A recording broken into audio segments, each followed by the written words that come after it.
So guys welcome back. अभी मैं आप लोगों को सिखाऊंगा थोड़ा बहुत। रिपीटर तो हमने पढ़ लिया था कोलेबरेटर के बारे में। कोलेबरेटर क्या करता है, सबसे पहले मैं आपको थोड़ा बता देता हूँ। ये काफ़ी इम्पॉर्टेंट टॉपिक है। तो collaborator verb collaborator enables you to test whether you can induce an application to interact with external and external services via DNS, HTTP or SMTP. This type of testing makes it easier to discover blind or asynchronous vulnerability. So कभी कभार ये होता है कि जब हम किसी vulnerability को टेस्ट कर रहे होते हैं ना, हमें रिस्पांस नहीं मिलता सर्वर की तरफ से, इवन दो वो वल्नरेबल होती है। दैट्स वाई हम क्या करते हैं, हम एक थर्ड पार्टी सर्वर को सेटअप करते हैं और हम उस एप्लीकेशन के थ्रू उस एप्लीकेशन को हम मेलिशियस क्वेरी देते हैं। चूँकि वो एप्लीकेशन हमें डायरेक्टली रिस्पांस नहीं देता, हम उस रिस्पांस को रीडायरेक्ट कर लेते हैं किसी दूसरे सर्वर पर, किसी थर्ड पार्टी सर्वर पर, और वहाँ पर उस एप्लीकेशन का रिस्पांस रीड करने की कोशिश करते हैं। अगर वो एप्लीकेशन वल्नरेबल हुई तो हमें वहाँ पर रिस्पांस मिल जाएगा इन द फॉर्म ऑफ, अगर आप DNS HTTP कोई सिंपल क्वेरी एग्जीक्यूट कर रहे हो, या कोई पेलोड वगैरह SQL इंजेक्शन का एग्जीक्यूट कर रहे हो, या कमांड इंजेक्शन का, जिसको हम एक्सप्लोर करेंगे जब हम एक होती है नॉर्मल वल्नरेबिलिटीज़ और एक होती है किसी एक वल्नरेबिलिटी का blind version. For example command injection एक वल्नरेबिलिटी है, SQL इंजेक्शन भी एक वल्नरेबिलिटी है। अब इनकी टाइप्स भी है। SQL इंजेक्शन में हमारे पास ब्लाइंड SQL इंजेक्शन वल्नरेबिलिटी भी होती है, और कमांड इंजेक्शन में हमारे पास blind OS command injection vulnerability भी होती है। इसी तरीके से XML में भी होती है, और बाकी वल्नरेबिलिटीज़ भी हमारे पास होती है ब्लाइंड में। सो कहने का मतलब ये है कि अगर हम अपनी खुद का सर्वर सेटअप करेंगे, that will be a very painful process. इसलिए हम बर्पसूट कोलैबोरेटर को यूज़ कर सकते हैं। यहाँ पर आप गेट स्टार्ट पे क्लिक कर लीजिए और कॉपी टू क्लिपबोर्ड कर लीजिए। जब आप इसको कॉपी टू क्लिपबोर्ड करेंगे ना, ये क्या करेगा, आपको ये एक डोमेन प्रोवाइड कर देगा, या सब डोमेन आप जो भी इसको कहो। आप जिस रिक्वेस्ट को भी ये अब ये डोमेन जो है ना, ये आप यूँ समझ लीजिए कि ये आपके कोलैबोरेटर का डोमेन है, या उसका एक URL आप कह सकते हो। आप इस लोकेशन पर, इस डोमेन पे जिस रिक्वेस्ट को भी भेजोगे, अगर वो सर्वर या वो एप्लीकेशन जिसकी आप टेस्टिंग कर रहे हो, अगर वो वल्नरेबल है, तो आपकी रिक्वेस्ट यहाँ पर आपको दिख जाएगी। ठीक है। कहने का मतलब ये है कि ये एक्ट करेगा एज योर ओन सर्वर। जब तक ये ओपन होगा, आपका वेबसूट ओपन होगा, ये लिंक एक्सपायर नहीं होगा, और आप जितने चाहो जनरेट कर सकते हो। आपने कॉपी पे क्लिक करना है, और आप देखिए ये चेंज है ऊपर वाले से। बट द थिंग इज़, ये दोनों वर्क करेंगे। ठीक है, तो आप मल्टीपल्स भी यहाँ पर उठा सकते हो, कोई फ़र्क नहीं पड़ता। ये आपके एड्रेसेस है, आपके सर्वर, आप इसको मिसाल ले लीजिए कि ये आपके सर्वर का एक किस्म का एड्रेस है। आप अगर किसी वल्नरेबिलिटी को एक्सप्लॉइट कर रहे हो, और आपने उस रिक्वेस्ट को रीडायरेक्ट करना है किसी थर्ड पार्टी सर्वर पर, और आपके पास अपना सर्वर वगैरह नहीं है, तो आप यहाँ पर भिजवा सकते हो। आपको सारी की सारी चीज़ें यहाँ पर आपके इस डैशबोर्ड में मिल जाएगी। ठीक है, ये काम होता है कोलैबोरेटर का, आगे जाके हम पढ़ेंगे। इसके बाद हम आते हैं डिकोडर पर। अब डिकोडिंग और इनकोडिंग क्या होती है? वेल, सबसे पहले तो हम गूगल पे जाते हैं। गिव मी 1 सेकेंड, हम गूगल पर जाते हैं, google.com। What is encoding and decoding in computer science. So encoding और डिकोडिंग इन जावा। अब ये जावा का बता रहा है। वेल, ये डिफरेंट प्रोग्रामिंग लैंग्वेजेस में हो सकता है, और इवन दो वेब में भी ये सारी चीज़ें यूज़ होती है। ठीक है। इनकोडिंग और decoding in Java is a method of representing data in a different format to efficiently transfer information through a network or the web. So यहाँ पर बेसिकली होता क्या है, जो हमारे पास एक नॉर्मल डेटा होती है, ठीक है। फॉर एग्जांपल एक नॉर्मल डेटा हमारे पास क्या हो सकती है, ये हमारे पास नॉर्मल डेटा हो सकती है, let's say user name equal to Masood Sheikh, and password equal to hello 1 2 3, ठीक है। अब ये नॉर्मल एक रिक्वेस्ट है और ये इनकोडेड फॉर्म में नहीं है, ये एक नॉर्मल फॉर्मेट में है। अगर नॉर्मल फॉर्मेट में आप किसी चीज़ को सर्वर पर भेजते हैं तो मसला ये होगा, या नॉर्मल चीज़ पे अगर आपका जो डेटा वगैरह है वो एक चैनल से जा रहा है, दूसरे सोर्स से जा रहा है डेस्टिनेशन पे या रिसीवर पे, या वाइस वर्सा, तो इशू अब ये है कि नॉर्मल डेटा जो हमारे पास होता है ना, अगर वो समहाउ पैकेट्स आप लॉस कर लो या पैकेट्स वगैरह लीक हो जाए, अनसिक्योर होता है काफ़ी और डायरेक्टली अटैकर उसको यूज़ कर सकता है।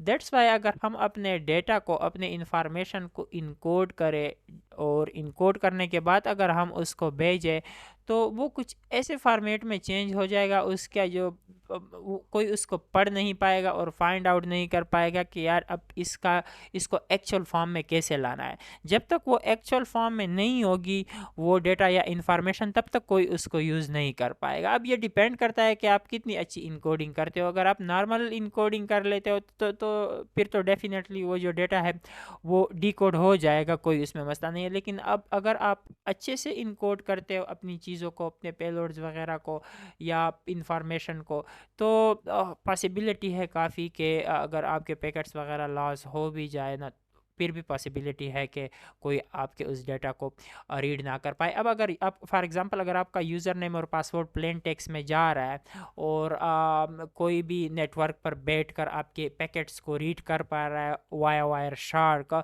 और प्लेन टेक्स्ट में, तो जैसे ही आपका यूज़र नेम और पासवर्ड जाएगा, सीधी सी बात है वो वहाँ से कैप्चर कर लेगा और कैप्चर करने के बाद उसको सिंपल रीड करके यूज़ कर लेगा, ठीक है।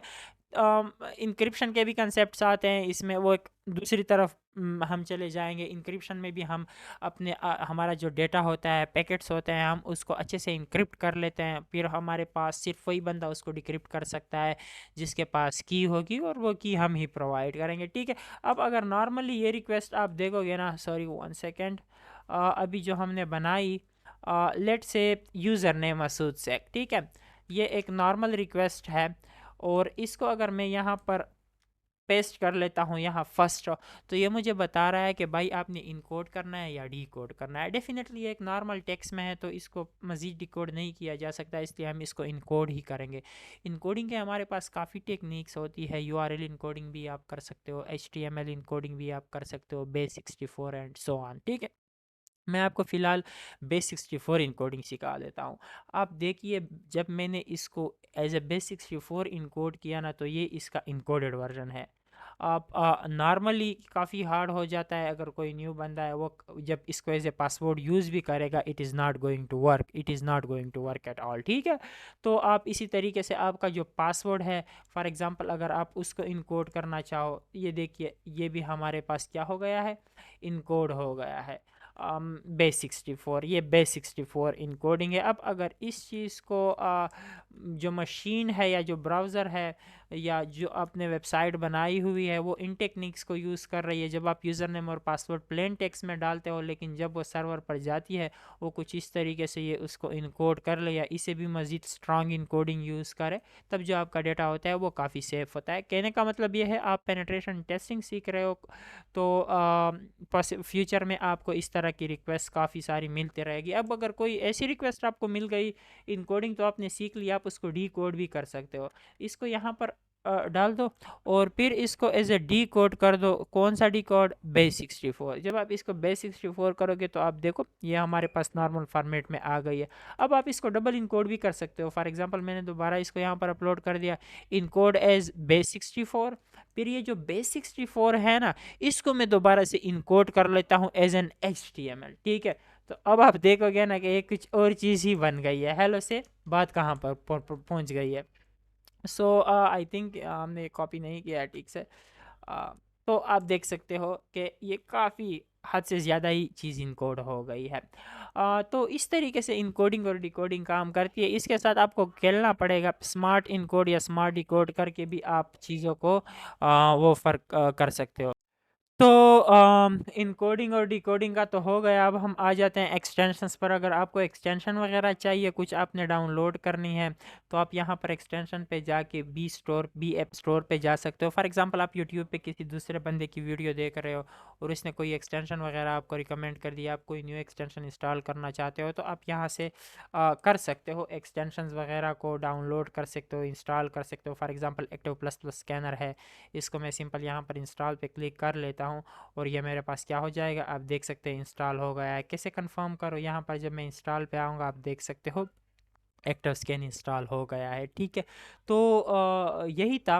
अब मैं आपको एक इम्पॉर्टेंट चीज़ बता देता हूँ। फॉर एग्जांपल आप किसी टारगेट पर काम कर रहे हो, लेट से आपका जो टारगेट है ना वो masoodseck.com है। ठीक है, मेरी वेबसाइट पे प्लीज़ टेस्टिंग मत कर लेना, ठीक है, मसला हो जाएगा मेरे लिए। जस्ट मैं आपको बता रहा हूँ।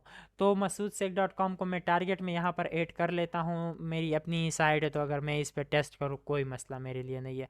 इसको मैं यस कर दूँ और मैं यहाँ पर डैशबोर्ड में आ जाऊँ, बल्कि साइट मैप में आ जाऊँ और यहाँ से भी मैं अपने रिजल्ट्स को फ़िल्टर आउट करके शो ओनली इन स्कोप कर लूँ, ताकि मुझे सिर्फ मसूद सेक ही दिखे। अब फॉर एग्जांपल इसको मैंने क्रॉल भी कर लिया है, जो मैंने आपको फर्स्ट बता दिया था, और इसको मैंने स्कैन भी कर लिया है सक्सेसफुली। मुझे बंच ऑफ वल्नरेबिलिटीज़ भी मिली है। इसके अलावा मेरा काफ़ी सारा डाटा है बर्प सूट पे, मैंने डिफरेंट टेब्स वगैरह ओपन किए हुए हैं रिपीटर में। तो मैं इस प्रोजेक्ट को किस तरीके से सेव कर सकता हूँ ताकि बाद में जब मैं दूसरे दिन या तीसरे दिन आऊँ मैं इसको यूज़ कर पाऊँ।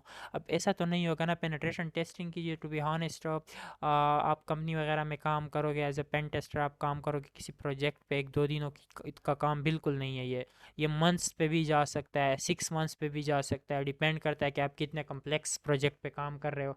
तो आपने क्या करना है, ऊपर प्रोजेक्ट पे आना है, सेव कॉपी पे क्लिक कर देना है। ठीक है, कॉपी पे क्लिक करने के बाद एक पॉपअप हमारे पास ओपन हो जाएगा, जो कि अभी नहीं हो रहा है, बट मेरा हो जाएगा, सो कोई टेंशन वाली बात नहीं है।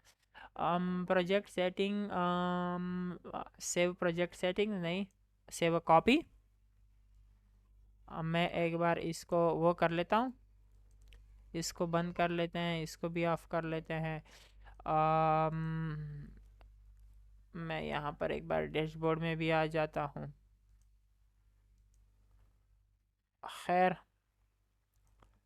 ये हो जाना चाहिए विदाउट इशू। अगर नहीं हुआ तो मुझे इसको ना एक बार बंद करना पड़ेगा, may be that could be possibly the reason. तो मैं इसको एक बार ही स्टार्ट करता हूँ और फिर आपको दिखाता हूँ।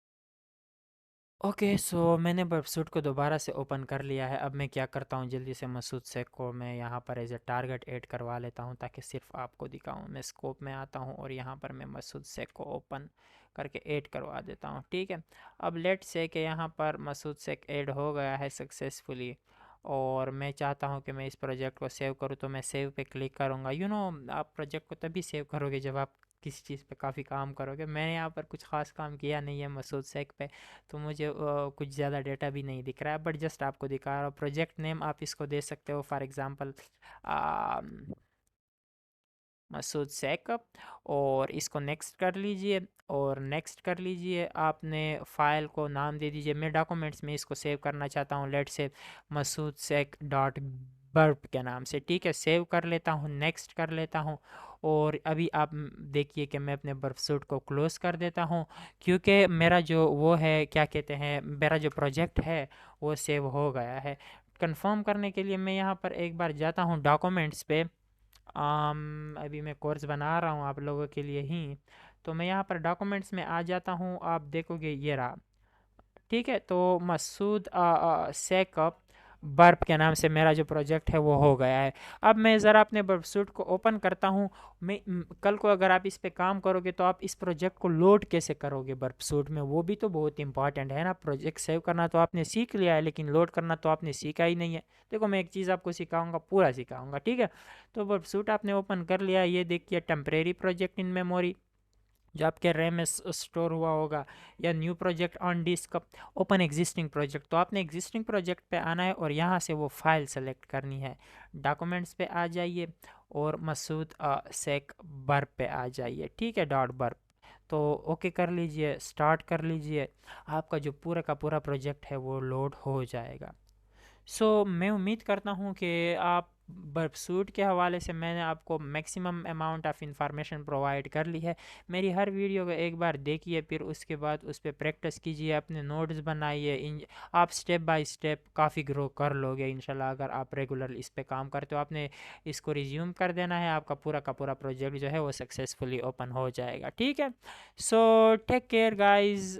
कोई भी क्वेरी वगैरह हो आप लोग मुझसे कमेंट में ज़रूर पूछ सकते हो, और मुझे अच्छा फील होगा। So take care, have a good day, bye.